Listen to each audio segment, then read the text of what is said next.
보이는 믿음, 행함이라는 제목으로 오늘 말씀 나누도록 하겠습니다.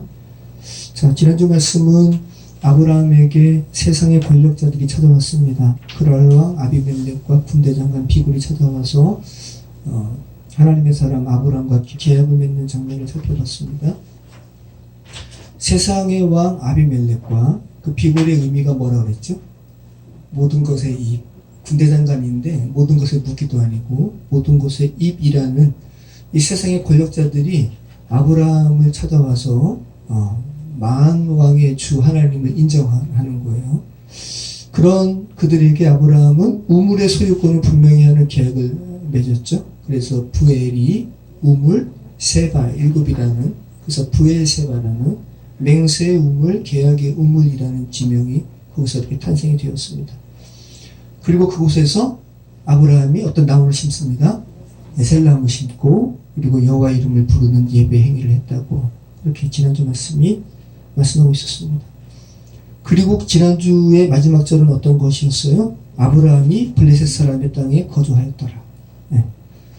자, 그래서 지난주 말씀을 곰곰이 생각해 보면 이 세상에 하나님의 백성 그리스도인들은 어떤 삶을 살아야 하는지를 아주 함축적으로 드러내는 그 말씀이 지난주 말씀인 거예요. 그죠? 그 세상 사람들에게 하나님께서 허락하신 땅의 소유권을 분명히 합니다.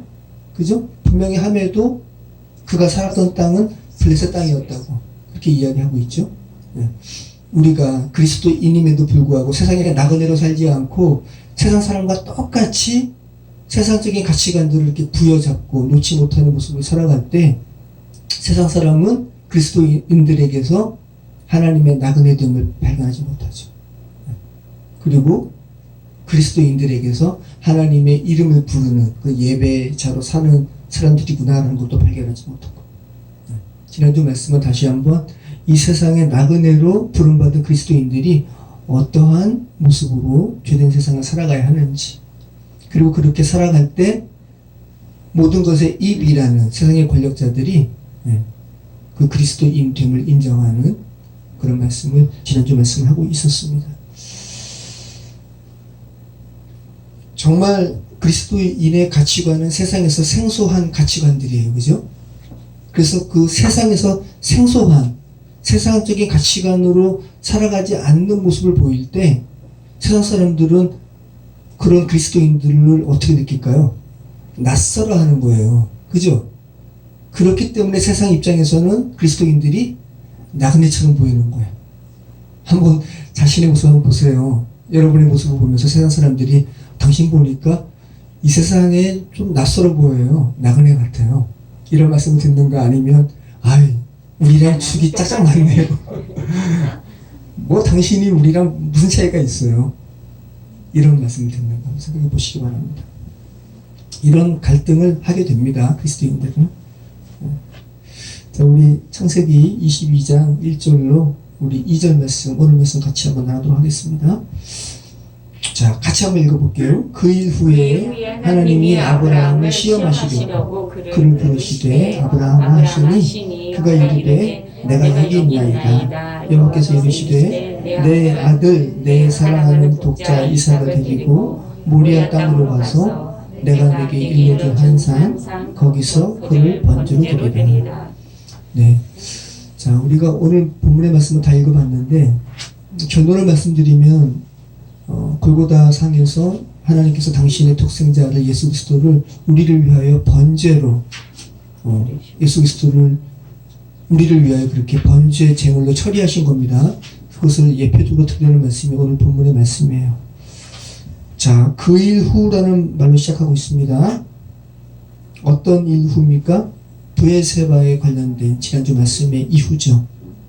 그래서 나그네됨, 하나님께서 하나님의 콜링을 받은 아브라함이 점점 하나님의 사람으로 성숙함을 이뤄가는 그러한 사건이 계속 100세 때 독생자, 그죠? 100세 때 아들 이삭도 얻게 되고, 그리고 비굴과 아비멜렉이 또 그렇게 인정하는 그런 사건을 겪은 후죠. 그 이후에 하나님이 아브라함을 뭐 하시려고? 시험하시려고. 네. 자, 그러면서 그를 부르시되 아브라함 하시니 제가 여기 있나이다. 이르시되 내 아들 내 사랑하는 독자 이삭을 데리고 모리아 땅으로 가서 내가 내게 일러준 한 산 거기서 그를 번제로 드리라. 자, 오늘 본문을 보면 하나님께서 아브라함에게 이삭을 번제로 드리라라는 말씀 외에 다른 말씀이 없어요. 아브라함을 시험하려고 라는 이 말씀도 창세기 기자의 나레이션이에요. 그죠? 맞잖아요. 야, 내가 지금 너를 시험하려고 말한다? 이런 말씀 하신 게 아니에요. 그죠? 이것은 창세기 기자의 나레이션이고, 그냥 아브라함의 귀에 들린 것은 정말 청천벽력과 같은 말씀이죠. 100세 낳은 아들을 가서, 한 산에 가서 번제로 드리라. 자, 번제로 드리라는 말씀이 뭐예요? 재물을 각을 떠가지고, 칼로 각을 떠가지고 태워드리라. 이게 말도 안 되는 이러한 말씀을 듣는 거예요, 아브라함이. 자, 이 말씀이 어떤 말씀인가? 그래서 유튜브 상에서 이 본문의 말씀을 만화 영화로 이렇게 각색한 그 영상이 있더라고요. 근데 그 영상 밑에 어떤 외국인이 댓글을 달았어요. This story is not good이라고 했나? 좋지 않은 이야기라고. 그죠? 자기 아들을 칼로 번제로 드리라는 이 구절은 세상 사람, 일반적인 사람들이 보기에 좋은 이야기예요? 좋지 않은 이야기예요? 좋지 않은 이야기예요. 자, 그런데 이 이야기는 좋은 이야기예요. 복음이기 때문에. 네. 성경이 굿뉴스잖아요. 그죠? 네. 복음이기 때문에 좋은 이야기예요. 네. 자, 어떻게 해서 이것이 좋은 이야기일까 한번 생각해 보시기 바랍니다. 자, 번제가 어떤 제사예요? 자, 레위기, 자, 아브라함보다 이제 훨씬 후대죠. 400년 이후에 이제 모세를 위시해서 이스라엘 백성이 출애굽하잖아요. 그러면서 하나님께서 이제 하나님의 백성으로 어떻게 살아가야 하는지를 이제 제정하시거든요, 법을. 그 중에 하나로 이제 제사의 규례도 이제 알려주시는데, 그때 처음으로 명칭이 번제라고 나와요. 번제, 그 다음에 소제, 그 다음에 화목제, 속죄제, 속건제, 이렇게 5가지 제사를 그때 비로소 명명하십니다. 그러니까 지금 그 제사로 명명되기 전에 지금 번제가 처음 나오는 거예요. 그 전에는 오늘 아브라함이 번제로 드리라라는 이 하나님의 말씀을 듣기 전에 아브라함도 제사를 드렸어요. 그냥 제단 쌓다고 표현됐어. 노아도 노아의 방주 이후에, 그죠? 무트로 이제 다 물이 말라버린 이후 무트로 나와가지고 제단을 쌓아요. 이렇게 표현해요. 그리고 가인도 제물 드리고 이렇게 표현했습니다. 번제라는 말은 오늘 처음 나오고 있어요.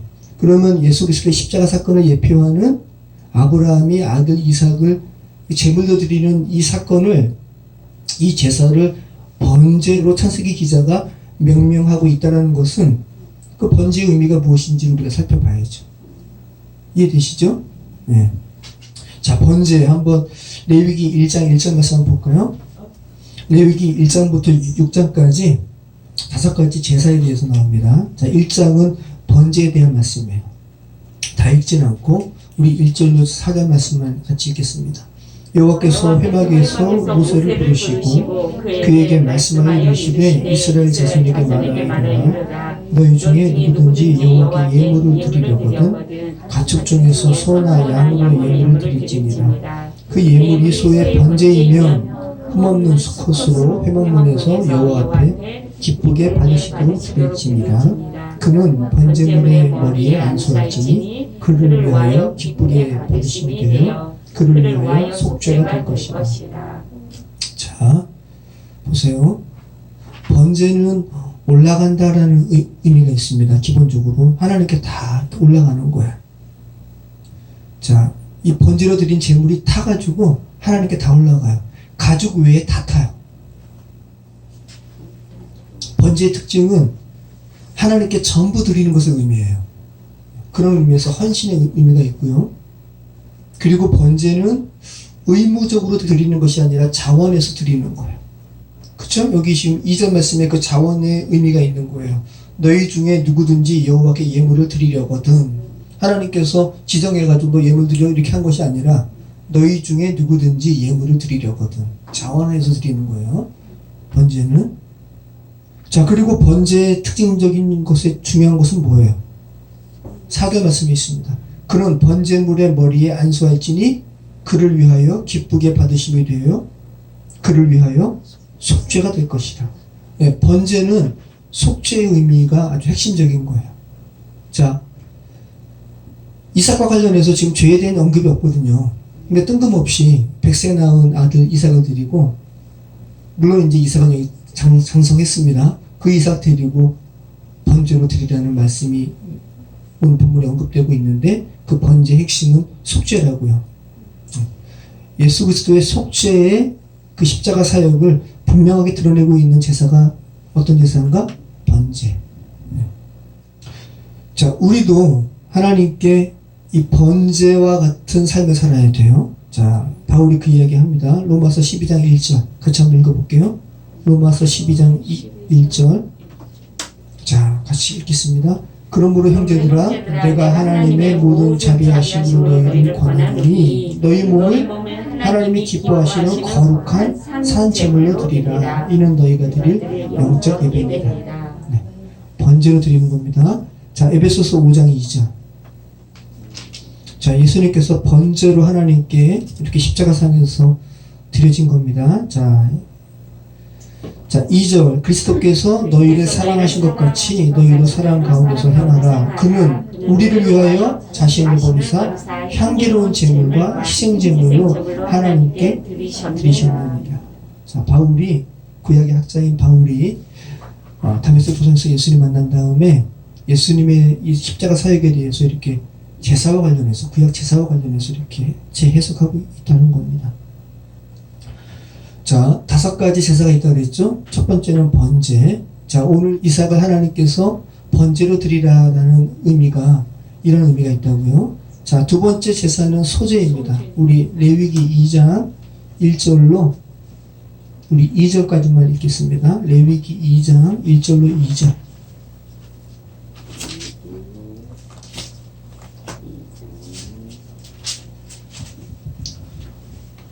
소제는 곡식으로 드리는 거예요.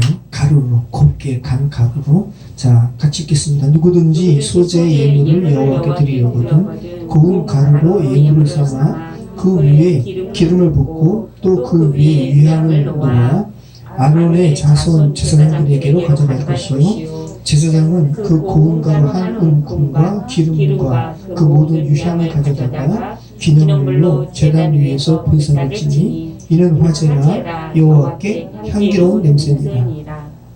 자, 이 고운 가루에다가 유향을 놓아서 이렇게 태우면 그 유향이 이렇게 불에 타서 아름다운 냄새가 난다 그래요. 꿀은 섞지 말라 그래요. 꿀은 이렇게 태우면 역한 냄새가 난답니다. 향기로운 주님께서 흠양하시는 제물, 이 소제입니다. 자, 세 번째는 화목제예요. 자, 바울이 예수님의 이 십자가 사역을 또 화목 제물로 드려진 것이라고도 표현하죠. 자, 화목 제물은 레위기 3장에 나옵니다. 레위기 3장 1절로 5절까지 읽겠습니다. 사람이 만일 화목제의 제물을 예물로 드리되 소로 드리려면 수컷이나 암컷이나 흠없는 것으로 여호와 앞에 드릴지니 그 예물의 머리에 안수하고 회막문에서 잡을 것이요, 아론의 자손 제사장들은 그 피를 제단 사방에 뿌릴 것이며 그는 또 화목제의 제물 중에서 여호와께 화제를 드릴지니 곧 내장에 덮인 기름과 내장에 붙은 모든 기름과 두 콩팥과 그 위에 기름 곧 허리 쪽에 있는 것과 감에 덮인 커플을 콩팥과 함께 떼어낼 것이요, 아론의 자손은 그것을 제단 위에 불 위에 있는 나무 위에 번제물 위에서 사를지니 이는 화제라 여호와께 향기로운 냄새니라. 자, 화목제는 제사를 드리는 자와 하나님 간의 화평을 추구할 때 드리는 제사가 화목제물이에요. 그래서 제물의 기름과 일부만 불태우고 나머지는 제사장과 예배자가, 그 예물을 드리는 예배자가 먹을 수 있는 제사예요. 근데 번제는요, 다 태워드리는 거예요. 네, 번제와 차이가, 화목제는 이런 차이가 있습니다. 그리고 화목제의 특징이 나오는데, 화목제 홀로 드릴 수가 없어요. 화목제는 항상 번제와 함께 드려지는 거예요. 이게 나오죠? 5절 말씀. 아론의 자손은 그것을 제단 위에 불 위에 있는 나무 위에 번제물 위에서 살을 지니. 그죠? 그러니까 화목제를 드리기 위해서는 번제물이 기본적으로 있어야 되는 거예요. 이해되시죠? 네. 자, 그러면 모든 것에 제사의 기본은 뭐라는 거예요, 지금? 번제예요, 번제. 그죠? 자, 조금 아까 드린 말씀처럼 바울이 로마서에서 예수 그리스도를 하나님과 인간을 위한 화평의 제물, 화목 제물이라고 표현을 하죠. 우리 한번 읽어보겠습니다. 자, 바울이 예수님을 번제물이라고 표현하지 않고 화목 제물이라고 표현하고 있다는 거예요. 자, 로마서서 3장 25절 같이 읽겠습니다. 이 예수를 하나님이 그의 피로써 믿음으로 말미암는 화목 제물로 세우셨으니 이는 하나님께서 길이 참으시는 중에 전에 지은 죄를 간과하심으로 자기의 의로우심을 나타내려 하시니. 아멘. 자, 이 화평의 의미를 또 로마서 5장 1절로 2절에서 이야기하죠. 한번 찾아볼게요. 로마서 5장 1절로 2절.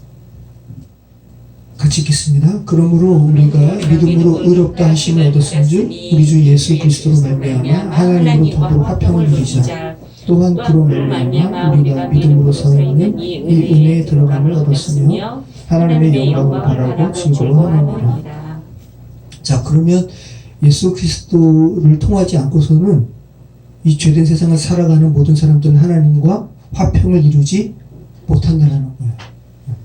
그렇기 때문에 서로 정죄하고 죽이고 자기도 죽는 거예요. 하나님은 그런 죽음 맞이하지 말라고 예수 그리스도를 보내셨습니다. 그래서 인생 가운데 예수님 만나야 되는 거예요.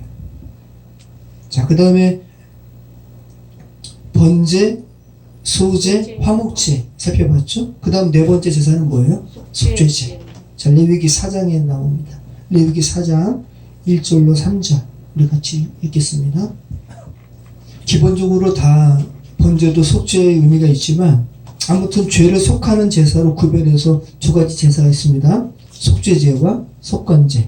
자, 그 중에서 우리 속죄제 우리가 살펴보는 거예요. 레위기 4장 1절로 3절 같이 읽겠습니다. 여호와께서 모세에게 말씀하여 이르시되 이스라엘 자손에게 말하여 이르라. 누구든지 여호와의 계명 중 하나라도 그를 범하였으되 만일 기름 부음을 받은 제사장이 범죄하여 백성이 허물이 되었으면 그가 범한 죄로 말미암아 흠없는 수송아지로 속죄제물을 삼아 여호와께 드릴지니. 네. 자, 누구든지 여호와의 계명 중 하나라도 그를 범하였으되, 그러니까 부주의해서 하나님 앞에 부주의해서 하나님께 죄를 지었을 때 속죄제 드리라는 거예요. 그래서 속죄를, 그러니까 죄를 속하는 제사, 대표적으로 속죄제, 속건제가 있는데, 속죄제의 핵심은 하나님께 죄를 범했을 때. 네, 이것이 바로 속죄제예요. 그런데 속건제의 핵심은 하나님의 성물을 부주의해서 하나님의 성물에 대한 죄를 범했을 때도 속건제 드리지만, 물건이죠. 그 다음에 이웃에게 피해를 입혔을 때 속건제 드리는 거예요. 기억하시기 바라요. 속죄제와 속건제의 차이는, 속죄제는 하나님께 사람이 죄를 범했을 때, 근데 속건제는 물건과 하나님의 성물과 이웃에게 사람 사이에 죄를 범했을 때 속건제를 드린다는 거. 자, 우리 속죄제에 대한 의미를 또 이렇게 바울이 편지에 써서 이렇게 표현한 게 있죠. 고린도후서 5장 21절. 하나님이 죄를 알지도 못하신 자로 우리를 대신하여 죄를 삼으신 것은 우리로 하여금 저희 안에서 하나님의 의가 되게 하려 하십니다. 자, 우리 속건제를 살펴보겠습니다. 속건제 레위기 5장에 14절 이후로 여호와의 성물에 대하여 부지 중에 범죄하였으면 속건제를 드리라, 이런 말씀이 나옵니다. 한번 읽어볼까요? 레위기 5장 14절 19절까지 같이 읽겠습니다. 자, 여호와께서 모세에게 말씀하여 이르시되 누구든지 여호와의 성물에 대하여 부주 중에 범죄하였으면 여호와께 속건제를 드리되 내가 지정한 가치를 따라 성소의 세겔로 몇 세겔 은에 상당한 흠없는 숫 양을 양떼 중에서 끌어다가 속건제로 드려서 성물에 대한 잘못은 보상하되 그것의 5분의 1을 더하여 제사장에게 줄 것이요 제사장은 그 속건제의 숫 양으로 그를 위하여 속죄한즉 그가 사함을 받으리라. 만일 누구든지 여호와의 계명 중 하나를 부지 중에 범하여도 허물이라 벌을 당할 것이니 그는 내가 지정한 가치대로 양떼 중 흠없는 숫 양을 속건제물로 제사장에게 가져갈 것이요 제사장은 그가 부지 중에 범죄한 허물을 위하여 속죄한즉 그가 사함을 받으리라. 이는 속건제니 그가 여호와 앞에 참으로 잘못을 저질렀음이니라. 자, 그리고 속건제 레위기 6장 1절부터 사람에게 잘못했을 때도 속건제 드려야 된다라고 이야기하죠. 자, 레위기 6장 1절로 7절 말씀 같이 읽겠습니다. 여호와께서 모세에게 말씀하여 이르시되 누구든지 여호와께 신실하지 못하여 범죄하되 곧 이웃이 맡긴 물건이나 전당물을 속이거나 도둑질하거나 착취하고도 사실을 부인하거나 남의 잃은 물건을 줍고도 사실을 부인하여 거짓 맹세하는 등 사람이 이 모든 일 중에 하나라도 행하여 범죄하면 이는 죄를 범하였고 죄가 있는 자니 그 훔친 것이나 착취한 것이나 맡은 것이나 잃은 물건을 주운 것이나 그 거짓 맹세한 모든 물건을 돌려보내되 그 본래 물건의 5분의 1을 더하여 돌려보낼 것이니 그 죄가 드러나는 날에 그 임자에게 줄 것이요 그는 또 그 속건 재물을 여호와께 가져갈지니 곧 내가 지정한 가치대로 양떼 중 흠없는 숫 양의 속건 재물을 위하여 제사장에게로 끌고 갈 것이요 제사장은 여호와 앞에서 그를 위하여 속죄한즉 그는 무슨 허물이든지 사함을 받으리라. 자, 여러분, 우리가 이렇게 제사에 대한 말씀을 이렇게 읽어봤잖아요. 5가지 제사. 근데 읽으시면서 여러분이 점점 어떤 것을 느끼셔야만 하는데, 하나님의 계명을 부지 중에 어기더라도 거기에 대한 죄를 속함 받아야 되고, 그죠? 그리고 이웃에게 그죠? 담보물 맡긴 거 착취해도 속죄 받아야 되고, 그죠? 도둑질해도 속죄 받아야 되고, 강도짓해도 속죄 받아야 되고, 거짓 맹세해도 속죄 받아야 되고. 그러니까 이 세상에 하나님의 형상으로 지음 받아서 태어났는데 이 죄된 세상에서 죄를 범할 수밖에 없잖아요, 사람은. 근데 그 죄에 대해서 속함 받지 않고는 안 된다라는 것을 지금 말씀하고 있는 거예요. 그러니까 가벼운 게 아니라는 거예요. 자, 그런데 우리가 어떻게 속함 받을 수 있는가? 대표적으로 예수님께서 십자가상에서 그래서 우리 인간의 죄를 대속해서 죽으신 죽음이 번제물로 죽으신 죽음이라는 것을 지금 창세기 오늘 말씀이 예표적으로 말씀하고 있다고. 그래서 대표적으로 번제물로 이삭을 드리라 라고 말씀하고 있는 거예요. 자, 다시 한번 1절로 우리 2절 말씀 같이 읽겠습니다. 그 일 후에 하나님이 아브라함을 시험하시려고 그를 부르시되 아브라함아 하시니 그가 이르되 내가 여기 있나이다. 여호와께서 이르시되 내 아들 내 사랑하는 독자 이삭을 데리고 모리아 땅으로 가서 내가 내게 일러준 한 산 거기서 그를 번제로 드리라. 자, 아브라함이 이야기 들었을 때 얼마나 놀랐을까요? 번제가 이런 건데. 아브라함 그 전에 제사했다고요. 양이든 소든 잡아가지고 제사 드렸다고요. 그래서 번제가 말하는 바가 뭔지 아브라함은 안다고요. 자, 오늘 하나님이 아브라함을 시험하시려고 라고 할 때 이 시험이 바로 오늘 주보에서 살펴본 나사예요. 히브리어로 입증하다라는 의미가 있어요. 그러니까 오늘 히브리어 단어의 원문의 의미를 생각하신다면 하나님께서 아브라함의 뭐를 입증하려고? 믿음을, 그렇죠. 아브라함의 하나님께 대한 믿음을 입증하려고. 자, 이것은 그런데 창세기 기자의 나레이션이에요. 하나님의 마음을 지금 감춰준 채 아브라함에게 이삭을 번제로 바쳐라. 자, 이 낫사라는 것이 시험하다, 입증하다, 증명하다. 그래서 아브라함의 믿음을 증명하기를 주께서 원하시는 거죠. 자, 구약의 34번 사용되었습니다. 자, 첫 번째는 오늘 우리가 읽은 거예요. 창세기 22장 1절. 다시 한번 읽어볼게요. 그 일 후에 하나님이 아브라함을 시험하시려고 그를 부르시되 아브라함 하시니 그가 이르되 내가 여기 있나이다. 자, 몇 군데만 제가 살펴볼게요. 34번 나왔다고 그랬잖아요. 제가 한 대여섯 군데만 살펴보겠습니다. 출애굽기 15장 25절. 그가 여호와께 부르짖었더니 여호와께서 그에게 한 나무를 가리키시니 그가 물에 던지니 물이 달게 되었더라. 거기서 여호와께서 그들을 위하여 법도와 율례를 정하시고 그들을 시험하실세. 예, 쓴물 사건이죠. 쓴물이 단물된 사건이에요. 자, 법도와 율례를 정하신 이유는 그들을 시험하시려고, 그들의 하나님의 백성됨의 삶을 입증시키시려고, 그들이 어떻게 자신의 삶에서 하나님의 백성입니다라는 것을 입증하는지 그 알게 하기 위해서 법도와 율례를 제정하셨다고요. 자, 출애굽기 16장 4절. 그때 여호와께서 모세에게 이르시되 보라, 내가 너희를 위하여 하늘에서 양식을 비같이 내리니 백성이 나가서 일용할 것을 날마다 거둘 것이라. 이같이 하여 그들이 내 율법을 준행하나 아니하나 내가 시험하리라. 하늘에서 아침에만 일어나면 하늘에서 이슬처럼 먹을 게 떨어지는 게 얼마나 기적이에요, 그죠?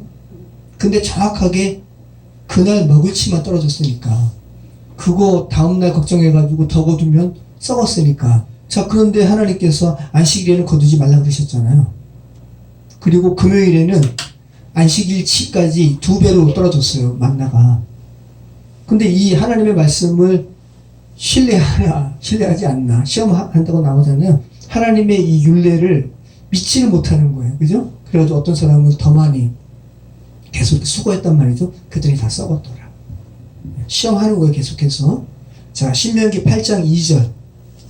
가네스 바네아 사건으로 말미암아 40년 동안 이제 이스라엘 백성들이 배회하는데, 광야길을 걷는데, 자, 이 의미를 이제 이렇게 이야기하죠. 이게 모세가 가나안 땅 입성 앞두고 설교하는 거예요. 지난 40년간 하나님께서 너희 이렇게 광야길을 걷게 하신 이유가 뭔 줄 알아? 자, 같이 읽겠습니다. 내 하나님 여호와께서 이 40년 동안에 내게 광야길을 걷게 하신 것을 기억하라. 이는 너를 낮추시며 너를 시험하사 내 마음이 어떠한지 그 명령을 지키는지 지키지 않는지 알려 하십니다. 자, 광야길 40년은 여러분의 인생길입니다.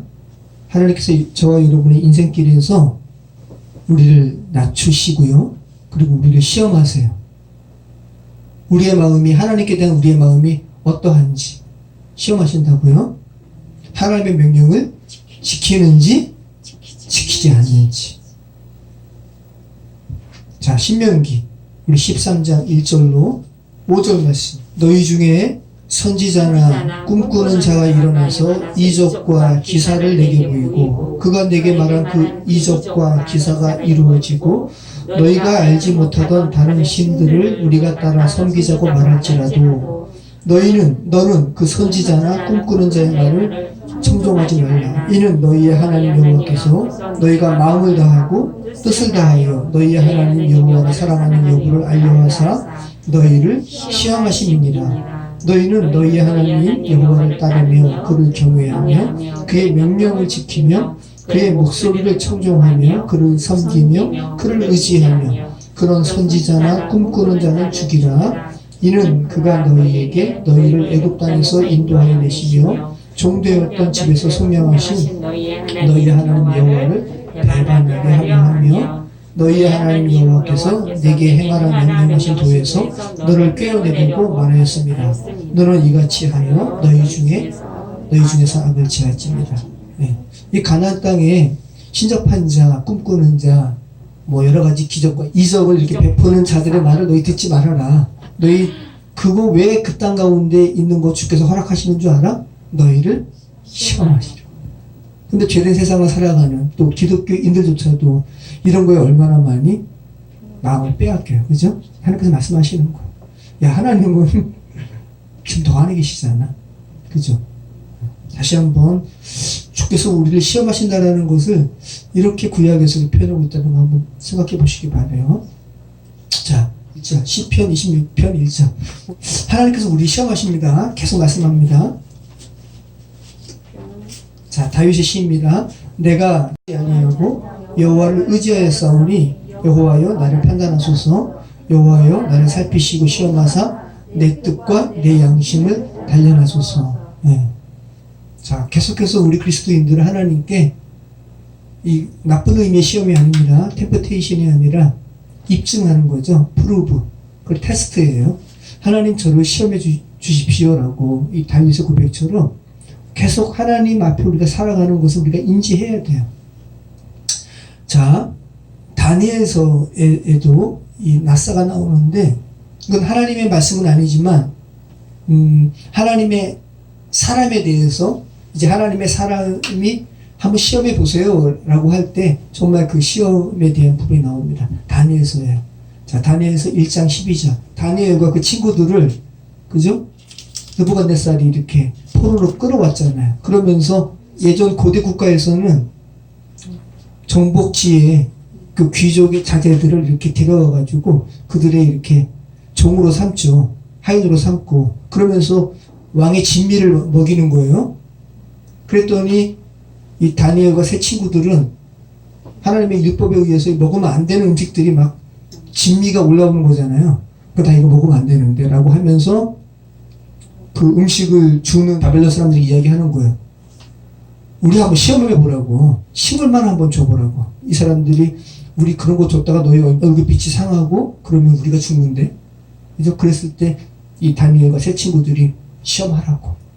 자, 그 부분입니다. 같이 읽겠습니다. 청하오니 당신의 종들을 열흘 동안 시험하여 채식을 주어 먹게 하고 물을 주어 마시게 한 후에 당신 앞에서 우리의 얼굴과 왕의 음식을 먹는 소년들의 얼굴을 비교해 보아서 당신이 보는 대로 종들에게 행하소서 하매 그가 그들의 말을 따라 열흘 동안 시험하더니 열흘 후에 그들의 얼굴이 더욱 아름답고 살이 더욱 윤택하여 왕의 음식을 먹는 다른 소년들보다 더 좋아 보인지라. 네, 음식을 그렇게 마련해서 주는 이가 그죠? 다니엘과 세 친구들의 말을 들은 거예요. 그러면서 진짜 식물, 그러니까 채식과 물만 줬는데 왕의 진미를 먹는 이들의 얼굴보다 더 좋아 보였더라.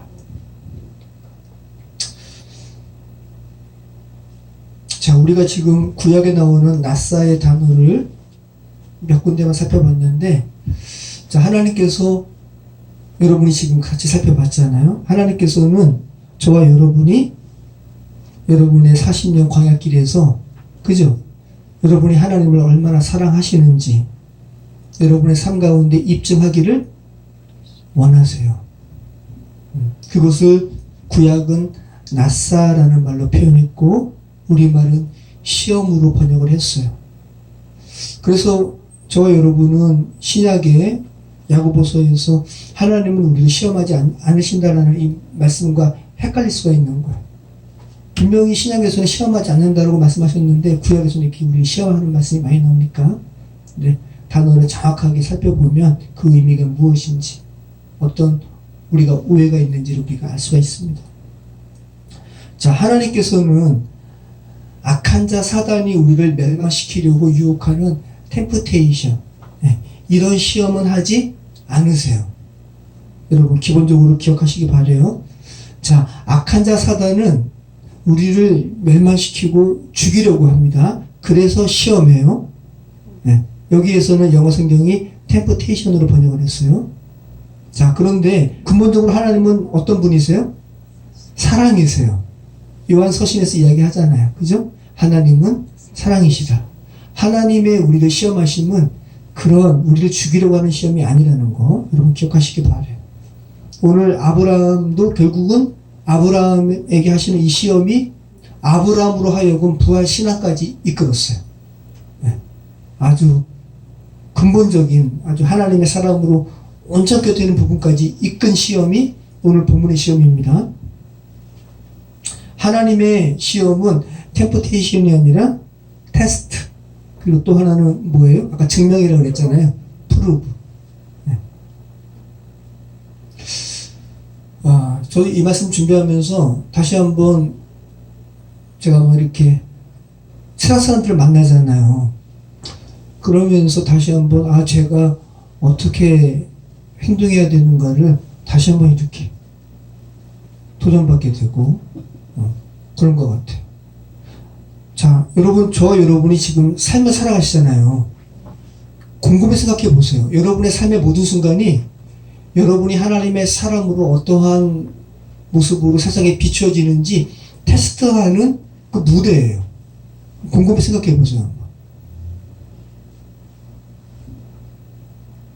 정말 너무나 많은 테스트의 순간이 우리의 매 순간마다 있어요. 다니엘과 세 친구 못지않게.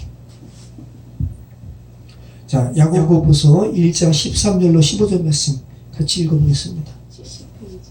자, 여기서 이 시험은 이 구약에 나오는 낫사와 같은 하나님의 믿음의 사람을 입증하기 위한 시험이 아니죠. 자, 읽어보겠습니다. 사람이 시험을 받을 때 내가 하나님께 시험을 받는다 하지 말지니 하나님은 악에게 시험을 받지도 아니하시고 친히 아무도 시험하지 아니하시느니라. 오직 각 사람이 시험을 받는 것은 자기 욕심에 걸려 미혹됨이니 욕심이 잉태한 즉 죄를 낳고 죄가 장성한 즉 사망을 낳는다. 자, 여기서 말하는 하나님께서 친히 아무도 시험하지 않는다라는 시험은 하나님께서 아브라함의 믿음을 입증하려고 하는 시험이 아니죠. 그죠? 사단이 주는, 그러니까 사람을 죽이고 사람의 죄악된 욕심의 본성에서 나오는 시험과 같은 시험은 주께서 하지 않으신다는 말씀입니다. 자, 이제 중요한 부분 좀 나눌게요. 구약의 이 낫사와 같은 증명하고 시험하다라는 이 단어를 신약은 헬라어 성경이죠. 헬라어는 특별히 두 가지 단어로 구별해서 쓰고 있어요. 하나는 적어보세요. 되게 중요한 거나 하나는 도키마조라는 단어예요. 또 하나는 페이라조라는 단어예요. 자, 중요한 것이기 때문에 오늘 이 부분 나누고 오늘 말씀 마치도록 하겠습니다. 이 도키마조라는 단어는 신약에 21번 쓰입니다. 시험하다, 검사하다, 분별하다, 검사 후에 진짜라고 인정되다. 이게 바로 도끼마조의 시험입니다. 자, 그러면 아브라함에게 지금 하나님께서 아브라함을 시험하시려고 이삭을 번지러 드리라고 할 때 이 시험을 신약 성경에서 도끼마조로 번역했을 것 같죠? 근데 아니에요. 그래서 여러 가지 생각하게 합니다. 자, 또 하나의 그 시험하다는 것은 페이라조라고 했잖아요. 자, 페이라조는 조금 이따 우리 살펴볼게요. 자, 도끼마조는 신약에 21번 쓰이는데 예를 들어 이런 거예요. 자, 한번 읽어볼게요. 로마서 1장 27절로 28절. 로마서 1장 27절로 28절. 같이 읽겠습니다. 그와 같이 남자들도 순리대로 여자 쓰기를 버리고 서로 향하여 음욕이 부릴 듯하며 남자가 남자와 더불어 부끄러운 일을 행하여 그들의 그릇 때문에 상당한 보응을 그들 자신이 받았느니라. 또한 그들이 마음에 하나님 두기를 싫어하매 하나님께서 그들을 그 상실한 마음대로 내버려 두사 합당하지 못한 일을 하게 하셨으니. 자, 여러분 보세요. 여기에 이 동성애와 관련된 죄와 관련해서 여기에 이제 도끼마조의 의미가 있거든요. 우리말로는 시험이라는 말로 번역을 한 게 없어요. 그런데 헬라어 원문은 도끼마조가 있습니다. 또한 그들이 마음에 하나님 두기를 싫어하매. 우리말로 이렇게 번역한 이 문장 안에 도끼마조라는 헬라어 단어가 있어요. 자, 그래서 동성애와 관련해서 로마서 헬라어 원문은 동성애라는 죄악을 행하는 이들에게 그 마음에 뭐가 있는지를 지금 이렇게 폭로한 거죠. 네. 하나님 두기를 싫어하는 그 마음이 있음을 지금 바울이 로마서에서 도끼마조라는 단어를 통해서 지금 폭로하고 있는 거예요. 동성애의 죄악을 행하는 이들의 마음에 근본적에는 뭐가 있다고요? 하나님 두기를 싫어하는 마음이 있다. 자, 로마서 12장 2절. 자, 여기서도 시험이라는 말로는 번역이 안 됐지만 도끼마조가 있습니다. 분별입니다. 분별. 자, 너희는 이 세대를 본받지 말고 오직 마음을 새롭게 함으로 변화를 받아 하나님의 선하시고 기뻐하시고 온전하신 뜻이 무엇인지 분별하도록 하라. 예, 도끼마주예요. 검사 후에 진짜라고 판별되도록 너 한번 잘 분별해봐. 자, 고린도전서 11장 28절. 자, 여기서는 살피고 라는 말이 도끼마주입니다. 사람이 자기를 살피고 그 후에야 이 떡을 먹고 이 잔을 마실지니. 성찬이죠. 성찬 함부로 하지 말고 정말 자신을 깊게 살피고 도끼마주하고. 자, 고린도전서 3장 13절. 여기서는 시험이라고 이렇게 우리말도 번역을 했습니다. 도끼마주죠. 자, 각 사람의 공적이 나타날 터인데 그날이 공적을 밝히리니 이는 불로 나타내고 그 불이 각 사람의 공적이 어떤 것을 시험할 것입니다. 하나님 앞에서 여러분의 모든 것이 정말 진짜인지 이렇게 검사 후에 진짜로 판별되는 이런 과정이 겪으실 거예요. 자, 이제는 페이라조에 대한 부분 살펴볼게요. 아까 도끼마조는 21번 쓰였다고 그랬잖아요. 페이라조는 34번 쓰입니다. 자, 페이라조는 경험을 통해 배운다라는 의미가 기본으로 있어요. 경험을 통해 배운다. 그래서 경험을 통해 배운다라는 의미에서 시험하다, 자세히 조사하다, 인내하다, 그리고 사단이 유혹하는 이 단어로 유혹하는 의미로 많이 사용됐습니다. 유혹하다라는 의미가 굉장히 많고요. 그 다음에 또 증명하다라는 의미가 있어요. 그러니까 도끼마주, 페이라주 다 이렇게 뭔가 입증하고 증명하는 건데 뭐 페이라주가 어떻게 사용됐는지 이렇게 보니까 정말 구분하고 있어요. 예수님도 페이라주를 사용하세요. 그러니까 예수님께서 페이라주 사용하시는 것은 하나님께서 아브라함을 시험하려고, 이게 낫사라 그랬잖아요. 근데 이 낫사를 셉타진트 성경은 페이라조로 번역했거든요. 그래서 하나님과 예수님께서 사용하시는 이 페이라조와 이 유혹으로 많이 번역됐다고 그랬잖아요. 페이라조. 사단, 악한 자가 사용하는 이 페이라조의 의미는 사뭇 다르다라는 거. 어렵죠? 자, 어려운데 한번 생각해 보시기 바라요. 제가 말씀드릴게요. 자, 먼저 예수님께서 페이라조를 이렇게 페이라조 하십니다. 빌립을. 누구를? 빌립을. 자, 요한 복음 6장 6절 읽겠습니다.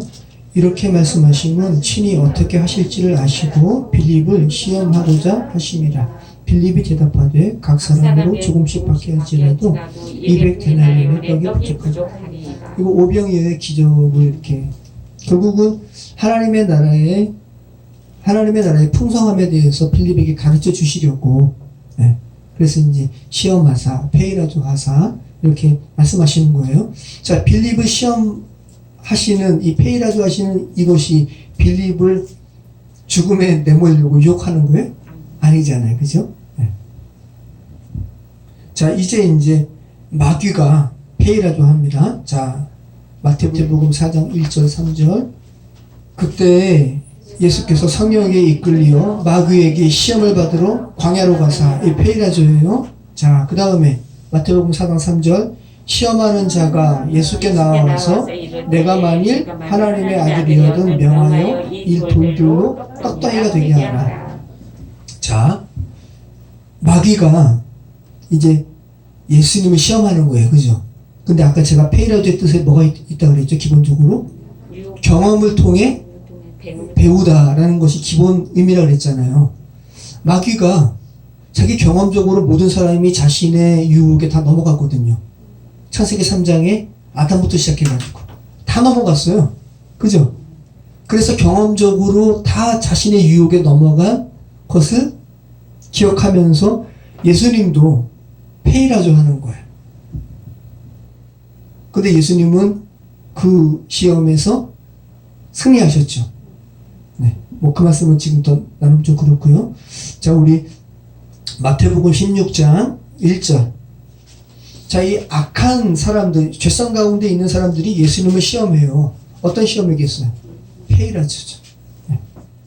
바리새인과 사두개인들이 와서 예수를 시험하여 하늘로부터 오는 표적 보이기를 청하니. 자, 마태복음 22장 18절 제가 읽을게요. 예수께서 그들의 악함을 아시고 이르시되 외식하는 자들아 어찌하여 나를 시험하느냐, 왜 너희는 나를 페이라조 하니? 라고 지금 말씀하시는 거예요.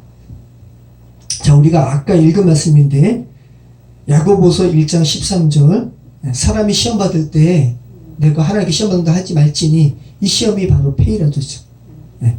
자, 그래서 영어 성경은 템프테이션으로, 자, 같이 읽겠습니다. 사람이 시험 받을 때에 내가 하나님께 시험을 받는다 하지 말지니 하나님은 악에게 시험을 받지도 아니하시고 친히 아무도 시험하지 아니하시느니라. 네. 자, 우리가 아까 빌립에게 말씀하신 거 살펴본 것처럼 예수님께서 무조건 아무에게도 페이라조 하지 않으시는 게 아니에요. 그죠? 빌립에게는 페이라조 하셨습니다. 근데 악한 의미의 페이라조가 아니죠. 사단의 이 유혹과 같은 페이라조가 아니라는 거 기억하시기 바래요. 자, 오직 각 사람이 시험 받는 것은, 페이라조 받는 것은 자기 욕심에 끌려 미혹됨이니. 자, 계시록 2장 10절. 이 죄된 세상에 사단 마귀가 하나님의 사람을 시험하죠. 자, 계시록 2장 10절. 너는 장차 받을 고난을 두려워하지 말라. 볼지어다 마귀가 장차 너희 가운데 몇 사람을 오게 던져 시험을 받게 하리니 너희가 10일 동안 환난을 받으리라. 내가 죽도록 충성하라. 그리하면 내가 생명의 관을 내게 주리라. 여기서 10일 동안 환난이라는 것은 구약으로 이야기하면 광야 40년 기도예요. 우리의 인생길입니다. 우리의 인생길에 하나님도 우리의 믿음을 입증하기를 원하시고, 그것을 이제 시험이라 표현했죠. 구약에서 낫사로 표현했어요. 그죠? 근데 사단도 시험하죠. 페이라조 하죠. 자, 계시록 3장 10절. 내가 너의 인내의 말씀을 지켰은즉 내가 또한 너를 지켜 시험의 때를 면하게 하리니 이는 장차 온 세상에 임하여 땅에 거하는 자들을 시험할 때라. 자, 다 페이라조예요. 자, 우리는 악한 사단, 이 죄된 세상에 살아가요. 그래서 우리는 그 악한 사단의 시험을 받는 삶을 살아요. 그죠? 우리 인생의 때입니다. 페이라조죠. 근데 그런 가운데 하나님께서 우리를 시험하시죠? 네. 우리가 그러한 유혹에 지지 않고 하나님의 사람임을 입증하기를, 네, 원하십니다. 자, 아까 드린 말씀처럼 오늘 본문에 하나님께서 아브라함을 시험하신 낫사를 헬라어 성경이 페이라조로 번역을 했다고요. 그러면 자, 이 의미를 살펴보기 전에 우리 고린도 후서 13장 4절 말씀을 먼저 한번 볼게요. 13장 4절 5절. 여기에 도끼마조와 페이라조가 다 나옵니다. 자, 이 본문을 보시면 조금 더 여러분이 이해가 쉬울 것 같아요. 자, 읽겠습니다. 그리스도께서 약하심으로 십자가에 못 박히셨으나 하나님의 능력으로 살아계시니 우리도 그 안에서 약하나 너희에게 대하여 하나님의 능력으로 그와 함께 살리라. 너희는 믿음 안에 있는가? 너희 자신을 시험하고. 이 페이라조입니다. 자, 페이라조의 근본적인 의미가 뭐라고요? 경험적으로 살피고. 이 유혹하다는 게 아니죠. 너희 자신을 계속해서 살피고 너희 자신을 확증하라. 이거 도끼마조예요. 네. 하나님 앞에 하나님의 자녀의 진실함을 인정받도록 하라. 예수 그리스도께서 너희 안에 계신 줄을 너희가 스스로 알지 못하느냐? 그렇지 않으면 너희는 버림받은 자니라. 자, 그러면 오늘 아브라함이, 그죠? 하나님께서 아브라함을 시험하시려고 라고 했을 때 이 시험을 도끼마조가 아니라 페이라조로 셉터진트가 번역했다고 그랬잖아요. 그래서 단순하게 영어 성경도 이것을 템프트라고 이렇게 번역을 했더라고요. 근데 그 템프트가 아니죠. 그죠? 아니고 정말 프루브죠. 증명하기를 원하시는 거예요. 그러니까 고린도 후서 경우처럼 아브라함을 믿음의 사람으로 확증하기 위한 하나님의 시험이죠. 네. 경험적으로 살피는 시험. 다시 한번 기억하시기 바랍니다. 정리하시기 바래요. 하나님께서 아브라함을 시험하심은, 페이라조 하심은 인간을 파멸케 하는 사단의 시험, 페이라조가 아니라, 그죠? 하나님의 사랑 가운데서 하나님의 자녀임을 입증시키기 위한 그런 페이라조임을 여러분 기억하시기 바래요. 자, 그럼 다시 한번 여러분이 아브라함이 되셔서, 야, 아브라함, 너의 이삭을, 너의 사랑한다는 말도 표현했고요. 정말 예수 그리스도의 십자가 사역을 예표하는 이런 본문인 거죠. 너 사랑하는 독자 이삭을 내가 지시한 한 땅 모리아산으로 가서 번제로 바치라 라는 말을 들었을 때 아브라함이 어땠을까, 마음이. 그런데 하나님의 아브라함을 향한 이 시험으로 말미암아, 우리가 본문 다 읽었습니다. 아브라함이 결국은 부활 신앙까지 이르게 되었다는 것.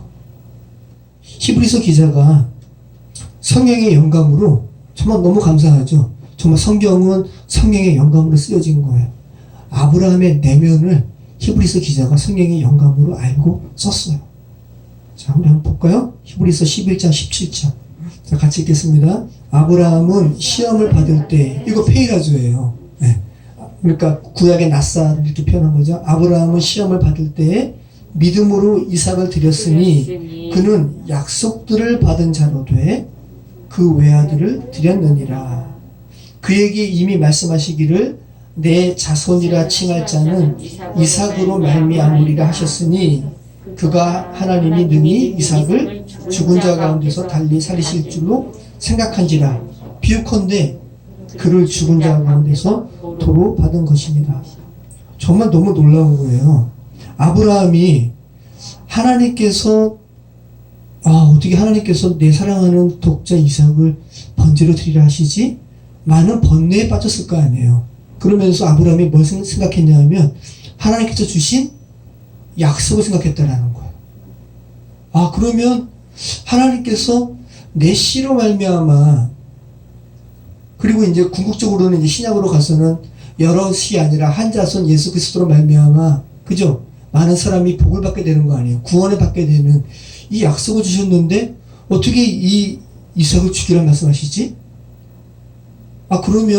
그러면서 아브라함이 자신과 아들이라는 자신의 문제로 하나님의 이 시험을 가둔 것이 아니라 어디까지 간 거예요?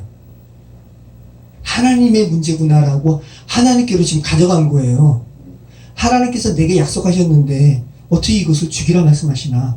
그러면 하나님의 약속을 주께서 지키실 것인데, 그럼 그가 이삭을 하나님께서 아브라함의 죽은 몸 가운데서 주신 거 아니에요? 그죠? 아주 죽음 가운데서 다시 이삭을 살리실 것이구나라는 부활 신앙까지 가게 됐다는 거예요. 히브리서 기자가 이것을 성령의 영감으로 알게 된 거예요. 이게 하나님의 아브라함을 향한 시험으로부터 아브라함이 여기까지 오게 된 거라고요. 너무 심오한 거죠.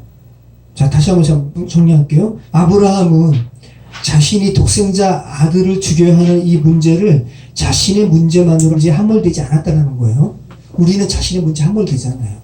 하나님 편까지 가지 못하잖아요. 그런데 아브라함은 하나님의 문제임을 인식하게 됐다는 거예요. 왜? 주께서 자기에게 주신 약속이 있으니까. 저와 여러분에게 하나님께서 그리스도인으로 부르시면서 하신 약속들이 있어요. 그러니까 세상을 살아가면서 여러분이 겪게 되는 시험 가운데 함몰되지 마시라고요. 자신의 죽은 몸에서 이삭을 낳게 하신 그 하나님께서 이삭을 다시 살리실 것이라는 기독교의 핵심적인 신앙까지, 부활 신앙까지 아브라함이 미치게 된 거라고요. 그러니까 얼마나 하나님의 이 시험이 너무 감사한 시험입니까? 그러니까 아까 초기에 이야기했던 나쁜 이야기가 아니죠? 좋은 이야기. 그리고 이 같은 하나님을 향한 아브라함의 믿음은 뭘로 연결되냐 하면 행위로 연결됐어요. 행위로. 그냥 하나님께서 살리시겠지라고 생각에만 머물지 않고 그 이튿날 즉시 번제한 나무 가지고 가는 거예요. 자, 우리 한번 볼게요. 우리 1절부터 다시 한번 3절까지 읽겠습니다. 그 일 후에 하나님이 아브라함을 시험하시려고 그를 부르시되 아브라함 하시니 그가 이르되 내가 여기 있나이다.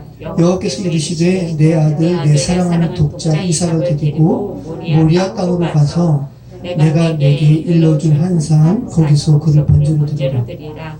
아브라함이 아침에 일찍 일어나 나귀의 안장을 지르고 두 종과 그의 아들 이삭을 드리고 번제에 쓸 나무를 쪼개어 가지고 떠나 하나님이 자기에게 일러주신 곳으로 가더니. 자, 오늘 찬식이 본문은 2절과 3절에 너무 간단하게 그냥 번제로 드리라. 그 다음에 아브라함이 아침에 일찍 일어나. 이렇게 간단하게 표현했지만 이 사이에는 오늘 우리가 나눈 이러한 부활 신앙까지 가게 된 하나님의 약속을 생각하고 아브라함이, 그죠? 얼마나 처절하게 번뇌했을 거 아닙니까? 고뇌하고 그러면서 하나님의 약속까지 가고 부활 신앙에까지 이른 거죠. 그러면서 그 다음에 아브라함의 행동은 뭐예요? 지체 없이 이행하는 거예요. 자, 믿음은 여러분, 믿음으로만 끝나는 것은 조금 이따 살펴볼게요. 마귀적인 믿음이에요. 정말 살아있는 믿음은 행위를 수반해요. 자, 만약에 아브라함이 하나님께서 이삭을 죽은 것 같아서 살리실 거야 라고 생각만 하고 이행하지 않으면 아브라함의 이 믿음이 입증이 되겠어요? 자, 아브라함이 바로 지체 없이 행동합니다. 하나님의 말씀을 듣자마자 그 이튿날 아침 일찍 일어나 번제로 쓸 나무 드리고 또 2명의 종 데리고 갑니다. 자, 브에세바에서 지금 브에세바에서 출발하는 거거든요. 브에세바가 남쪽이잖아요. 자, 브에세바에서 모리아산 위에 보이죠? 한 85km 된다 그래요. 그리고 예루살렘, 아라우나의 타작마당, 여기서 솔로몬의 성전이 세워지는 거예요. 다음 주에 자세히 살펴볼게요. 자, 85km니까 지금 뭐 소돔에서 이제 아브라함이 있던 헤브론까지는 60km 정도라고 그랬잖아요. 죽을 힘을 다해서 뛰어가면 하루에 갈 수는 있습니다. 근데 이것은 뛰어가는 게 아니죠. 천천히 가는 거예요. 3일길이라고 합니다. 3일길.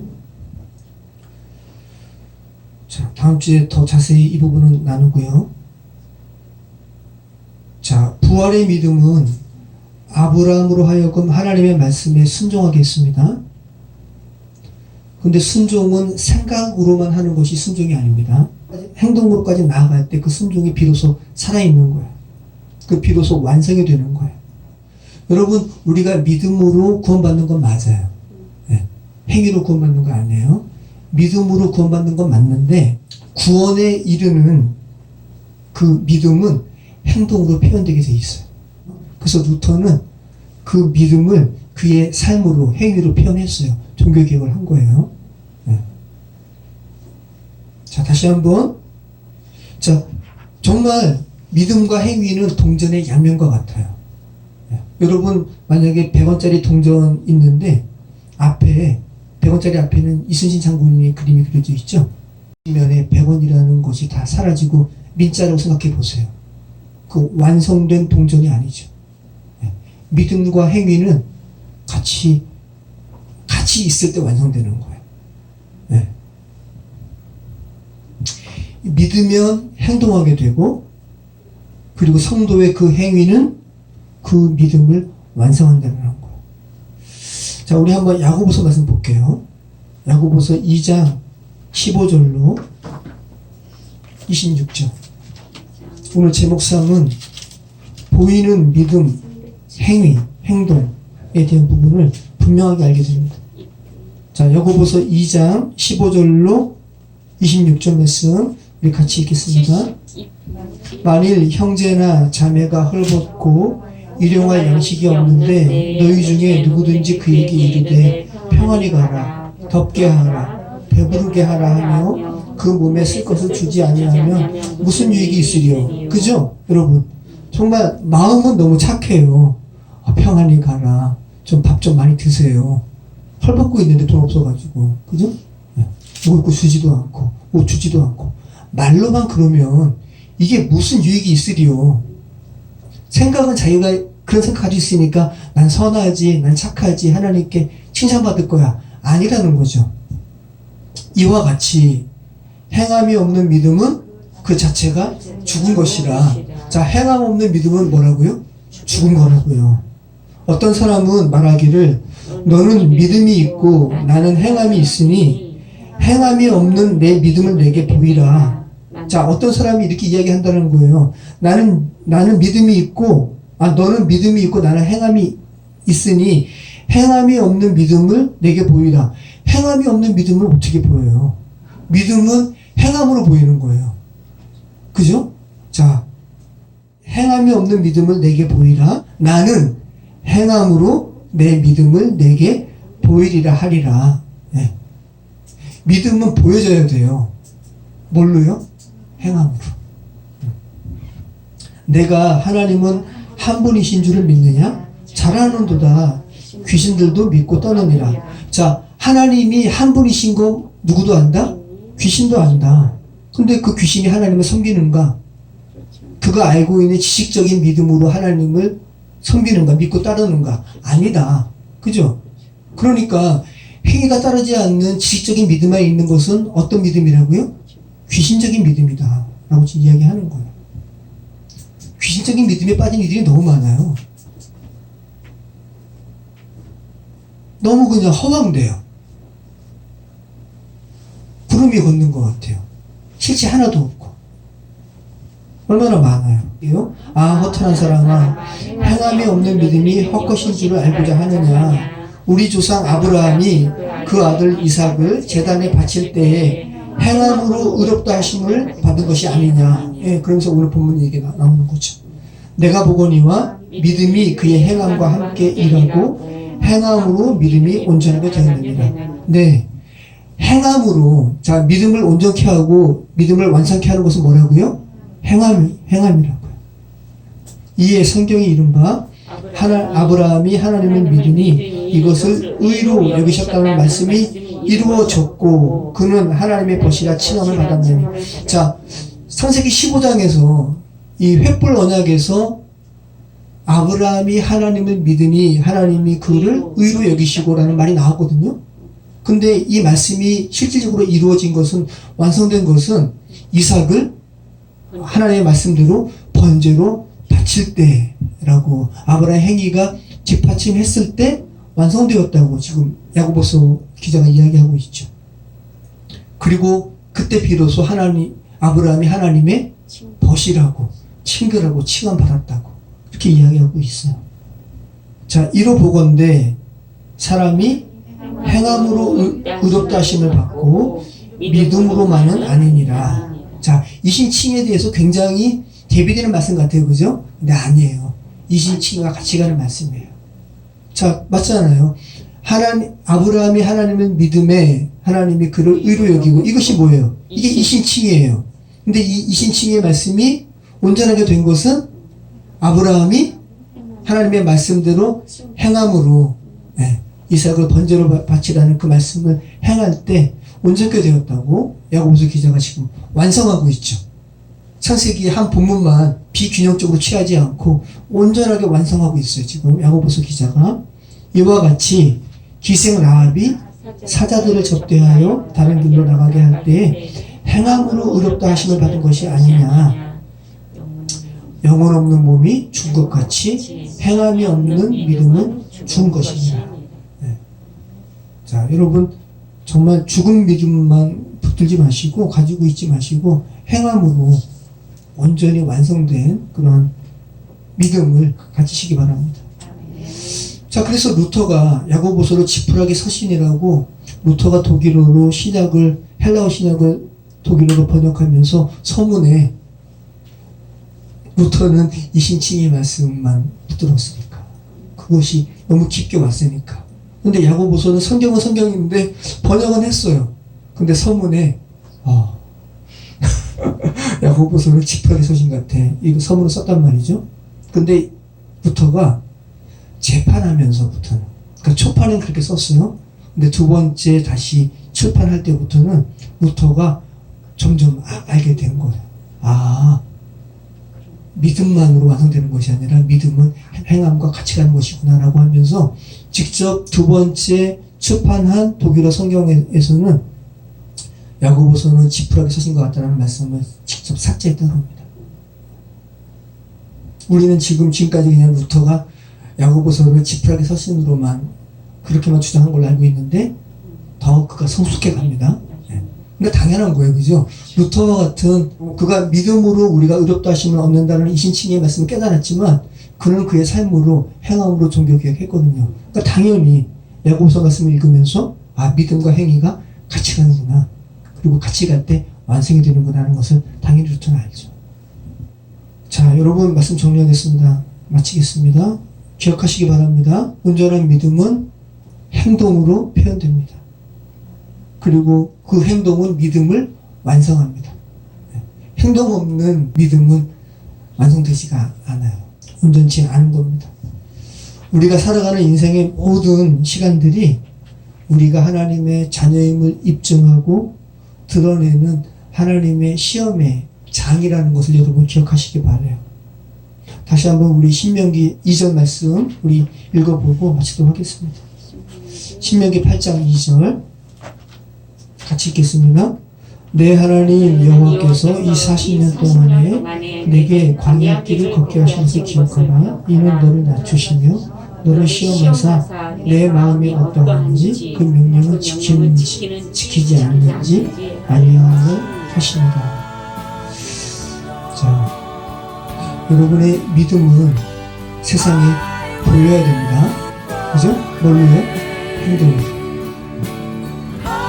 그럴 때 하나님의 아브라함의 테스트하시는 시험에 아브라함이 합격한 것처럼 저와 여러분도 여러분의 인생의 시험장에서 여러분의 행위로 여러분의 삶으로 여러분의 믿음을 보일 때 비로소 너 합격했다.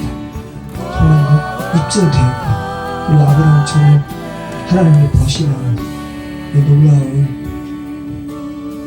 하나님의 말씀을 듣게 되시는 저와 여러분의 삶이 되시기를 축원합니다. 기도하겠습니다.